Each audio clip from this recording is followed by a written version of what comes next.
নবী করিম সাল্লাল্লাহু আলাইহি ওয়াসাল্লাম সবার সামনে দাঁড়িয়ে দীর্ঘ 23 বছর অক্লান্ত পরিশ্রম করে দাওয়াতি মিশন কমপ্লিট করার পরে সবাইকে সমবেত করে একটা হজ করলেন।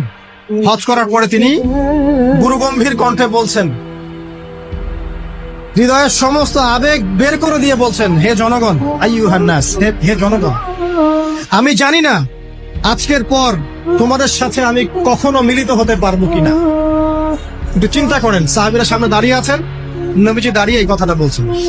তো যে ব্যক্তি আজকে আমার এই কথাগুলোকে স্মরণ রাখবে, সে যেন অন্যের কাছে এই কথাগুলো পৌঁছে দেয়।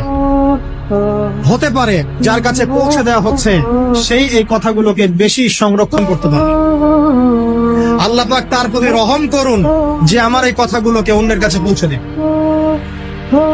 নবীজির ভাষণ, এরপর নবীজি বলছেন, জেনে রাখো নিশ্চয়ই তোমাদের পরস্পরের, মুসলিমদের পরস্পরের সম্পদ, পরস্পরের রক্ত, পরস্পরের এই যে জান, মাল, ইজ্জত, এগুলো একে অপরের জন্য হারাম।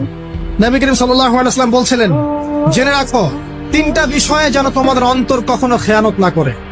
এক, তোমরা যে কাজটাই করবা শুধু আল্লাহ পাকের সন্তুষ্টির জন্য করবে, তোমাদের শাসক বর্গের কল্যাণ কামনা করবে।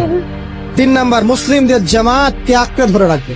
তিনটা বিষয় পালনের ক্ষেত্রে তোমাদের অন্তর যেন খেয়ানত না করে।